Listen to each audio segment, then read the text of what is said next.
मैनपुरी की करहर सीट पर 22 साल से सपा का कब्जा है। हालांकि भाजपा ने यहां अखिलेश यादव के रिश्तेदार अनुजेश प्रताप को टिकट देकर माहौल गरमा दिया। इसके बाद पूरे यादव परिवार को सपा प्रत्याशी तेज प्रताप यादव के समर्थन में चुनाव प्रचार में उतरा पड़ा। क्या सपा इस बार भी करहर सीट पर जीत का रिकॉर्ड कायम रखेगी? सवाल पर तेज प्रताप यादव का कहना है कि यहां नेताजी की सीट है, यहां सपा रिकॉर्ड बनाएगी। यादव वोट को कोई सेंध नहीं लगा पाएगा। उनका इशारा अनुजेश यादव की तरफ था।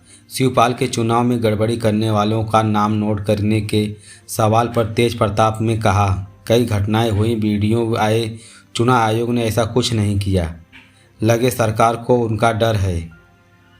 1996 में नेताजी चुनाव लड़ा, तब भी ऐसा हुआ था, लेकिन फ़ायदा तो सपा को ही हुआ। बीजेपी एंटी मुस्लिम है, पहले धर्म पर बांटा, अब जाति पर बांट रही है। उपचुनाव में पब्लिक हमारे साथ है, लोगों का समर्थन मिल रहा है। करहल से सपा और नेताजी का पुराना रिश्ता है। यह उन्होंने पढ़ाई की और पढ़ाया भी। कई पीढ़ी से लोग सपा से जुड़े रहे हैं। बीजेपी को लोग किस तरह से शासन चला रहे हैं, उनको यहाँ लोगों को गुस्सा है। वे बदलाव चाहते हैं। इसी सोच के साथ वोट कटेंगे, सपा की बड़ी जीत होगी। कैंडिडेट और परिवार के इन बातों को लेन देन नहीं किया। यहाँ सीधे सपा और भाजपा का मुकाबला है। सपा के करहल और मैनपुरी के तमाम काम किए हैं। आप जिले में कभी भी जाइए, सरकारी बिल्डिंग, ओवरब्रिज, स्कूल सपा सरकार ही देन है। अब बात भाजपा कहते हैं, उन्होंने हमारे लोगों को खिलाफ फर्जी मुकदमे कराए, हर तरह परेशान किया। कोई फर्क नहीं पड़ेगा, यादव वोट को कोई सेंध नहीं लगाएगा। हाँ, ये जरूर है कि उनके आने पर सपा बहुत फ़ायदा हो रहा है। पहले हमें दूसरे समाज का वोट नहीं मिलता था, लेकिन इस बार समर्थन भी मिल रहा है। शिवपाल कह रहे हैं गड़बड़ी हर चुनाव में हो रही है, खुलेआम लोकतंत्र का मजाक बना जाता है। कई वीडियो आए, घटनाएं भी रिकॉर्ड हुई, लेकिन चुनाव आयोग ने ऐसी कार्रवाई नहीं की जिससे सरकार को चुनाव आयोग का है। केशव प्रसाद मौर्य कहते हैं कि लगातार विधायक मिल रहे हैं, लेकिन समर्थक नहीं जुट पा रहे हैं। उनके लिए मैं क्या कहूँ, वो डिप्टी सीएम है। बस यूँ कहूँगा कि इतने सालों से डिप्टी सीएम बने हैं तो अपने विभागों में कुछ काम कराएं। बॉलीवुड एक्ट्रेस और बीजेपी सांसद कंगना रनौत के खिलाफ मंगलवार को आगरा कोर्ट की सुनवाई हुई। कोर्ट ने उन्हें नोटिस जारी का जवाब मांगा। साथ ही कंगना रनौत को 28 नवंबर को स्वयं हाजिर होने का पक्ष रखने के आदेश दिए।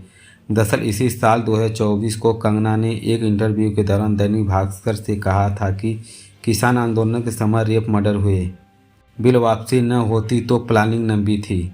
इसके बाद ने खिलाफ आगरा के बार एसोसिएशन के अध्यक्ष Ramashankar Sharma MP MLA court ने 11 सितंबर को याचिका दाखिल की थी। आरोप लगाया कि कंगना धरने पर बैठने लाखों किसानों के अभद्र टिप्पणी की, उन पर राजद्रोह का केस लगे। एडवोकेट रमाशंकर शर्मा ने कहा कि मैं भी किसान परिवार से हूँ, 30 साल तक खेती किसानी की, किसानों और राष्ट्रपति महात्मा गांधी के प्रति भी सम्मान रखता हूँ। कंगना ने हमारे लाखों किसानों की भावनाएं आहत की है। 31 अगस्त को उन्होंने पुलिस कमिश्नर थाना न्यू आगरा के शिकायत भेजकर कार्रवाई की मांग भी की थी। रमाशंकर शर्मा ने दैनिक भास्कर को बताया कि 27 अगस्त में मैंने समाचार पत्रों को पढ़ा। इसमें लिखा था कि कंगना को कहा था 20 अगस्त 2020 में दिसंबर 2021 तक किसानों काले कानूनों के विरोध में दिल्ली बॉर्डर पर धरने पर बैठे थे। उस दौरान रेप और मर्डर। अगर देश का नेतृत्व मजबूत नहीं होता है तो देश बांग्लादेश जैसे हालात होते हैं। इसका मतलब साफ है, उन्होंने किसानों को हत्यारा, बलात्कारी, आतंकी और उग्रवादी दिया है। 7 नवंबर 2021 को कंगना रनौत ने एक बयान में छपा था कि जिसमें उन्होंने कहा था कि गाल पर चाटा खाने के बाद ही भीख मिलती है, आज़ादी नहीं। 1947 में आज़ादी में हमें मिली और महात्मा गांधी की भीख कटोरे से मिली थी। असली आज़ादी तब मिली थी जब 2014 में सत्ता में नरेंद्र मोदी की सरकार आई। इसका मतलब साफ है कि आज़ादी में महात्मा गांधी, सरदार भगत सिंह, चंद्रशेखर जैसे तमाम महापुरुषों को बलिदान दिया, वो बेकार है। इस तरह कंगना ने राष्ट्रपिता का अपमान किया। कंगना ने किसान आंदोलन के दौरान कई बयान दिए। उन्होंने सोशल मीडिया पर आंदोलनकारियों की तुलना खालिस्तानी आतंकियों की थी। उन्होंने लिखा था कि खालिस्तानी आतंकवादी आज सरकार पर दबाव बना रहे हैं, लेकिन हमें एक महिला प्रधानमंत्री इंदिरा गांधी नहीं भूलना चाहिए। इंदिरा गांधी इन्हें अपनी जूती के नीचे कुचल दिया था। महाराष्ट्र के पूर्व मुख्यमंत्री शिवसेना सुप्रीमो उद्धव ठाकरे ने हेलीकॉप्टर की 24 घंटे की दूसरी बार चेकिंग हुई। उद्धव ठाकरे मंगलवार को उस्मानाबाद के औसा सीट पर प्रचार करने आए थे। इस दौरान चुनाव आयोग ने कर्मचारियों के उनके हेलीकॉप्टर की चेकिंग की। इसके पहले 11 नवंबर को यवतमाल में वनी एयरपोर्ट पर उनके बैग की जांच की गई। चुनाव आयोग की कार्रवाई पर उद्धव ठाकरे नाराज हो गए। उन्होंने मंगलवार को कहा, पिछली बार जब पीएम मोदी हेलीकॉप्टर की तलाशी ली जा रही थी तब ओडिशा में एक अधिकारी ने निलंबित कर दिया गया था। आप मेरे बैग की जांच की, कोई बात नहीं, लेकिन मोदी और शाह बैग की जांच होनी चाहिए। उद्धव ने अधिकारियों की बैग चेक करने का वीडियो बनाया और सोशल मीडिया पर शेयर किया। उन्होंने कहा, मेरा बैग चेक कर लीजिए, चाहे तो मेरा यूरिन पास चेक कर लीजिए, लेकिन अब मुझे मोदी का बैग चेक करते हुए भी आप लोगों का वीडियो चाहिए। वहाँ आप अपनी मूंछ तक मत झुका देना, यह वीडियो रिलीज कर रहा हूँ। उद्धव ठाकरे के आरोपों का चुनाव आयोग ने 2024 के लोकसभा चुनाव के दौरान सत्ताधारी दल के प्रमुख नेताओं के हेलीकॉप्टर की तलाशी ली गई। 24 अप्रैल 2024 को भाजपा राष्ट्रीय अध्यक्ष जेपी नड्डा को हेलीकॉप्टर की तलाशी बिहार के भागलपुर जिले में, 21 अप्रैल 2024 को गृह मंत्री अमित शाह के हेलीकॉप्टर की तलाशी कटिहार जिले में हुई थी। पाकिस्तान क्रिकेट बोर्ड की टीम इंडिया के पाकिस्तान न जाने को लेकर आईसीसी ने जवाब मांगा। क्रिकबज़ की रिपोर्ट के मुताबिक पीसीबी स्पोर्ट्स ने मंगलवार को बताया कि अगर सुरक्षा मामलों की वजह से भारत पाकिस्तान नहीं आ रहा है तो पिछले दिनों न्यूजीलैंड, इंग्लैंड और ऑस्ट्रेलिया की टीम पाकिस्तान का दौरा किया है, फिर भी इंडिया को क्यों परेशानी हो रही है। पाकिस्तान फरवरी 2025 के चैंपियन ट्रॉफी में मेजबानी करने वाला है, लेकिन टीम इंडिया ने पाकिस्तान जाने से मना कर दिया है। इसके बाद टूर्नामेंट को यूएई और साउथ अफ्रीका कराने की खबरें भी आ रही है। पिछले साल पाकिस्तान को एशिया कप मेजबानी में भी मिली थी। भारत में यहां खेलने को मना कर दिया था, जिसमें बाद टीम इंडिया टूर्नामेंट अपने सभी मैच श्रीलंका में खेले थे। पाकिस्तान जाने से इनकार के बाद एशियन क्रिकेटर काउंसिल एसीसी ने हाइब्रिड मॉडल पे टूर्नामेंट कराया था। पाकिस्तान से अगले साल फरवरी में होने वाले चैंपियन ट्रॉफी में मेजबानी भी छीन सकती है। भारत पाकिस्तान जाकर यह टूर्नामेंट खेलने से इनकार कर चुका है। इंटरनेशनल क्रिकेटर काउंसिल ने इस बात की ऑफिशियल जानकारी पाकिस्तान क्रिकेट बोर्ड पीसीबी को दे दी है। पाकिस्तान इस मामले पर अपनी सरकार से सलाह मांगती है। पाकिस्तान अखबार द डॉन में पीसीबी के एक सूत्र के हवाले कहा कि अगर पाकिस्तान मेजबानी छीनी जाती है तो टूर्नामेंट खेलने से भी इनकार कर सकता है। अगर ऐसा होता है साउथ अफ्रीका यूएई को मेजबानी भी दी जा सकती है।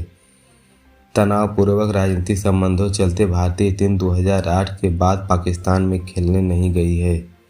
बोर्ड ऑफ कंट्रोल पर क्रिकेट इंडिया बीसीसी के पाकिस्तान चैंपियन ट्रॉफी खेलने से इनकार कर दिया है।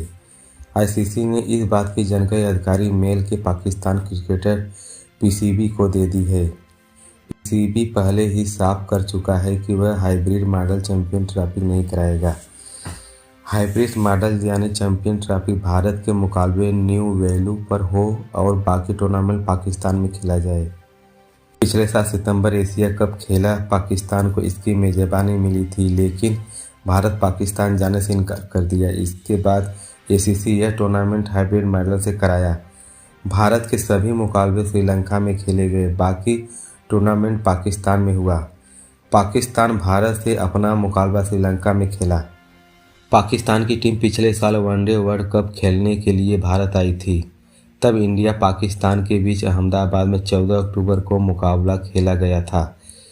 इस मैच को भारतीय टीम ने 7 विकेट से जीता था। कप्तान रोहित शर्मा और श्रेयस अय्यर 50 जताई थी। Jasprit Bumrah player of the match बने थे। उन्होंने 19 रन देकर 2 विकेट लिए थे। यूपी विधानसभा चुनाव की वोटिंग में अब सिर्फ 9 दिन बची हुई हैं। पार्टियों ने पूरी ताकत झोंक रही है। नेताओं ने बयानों में तख्ती भी बढ़ती जा रही है।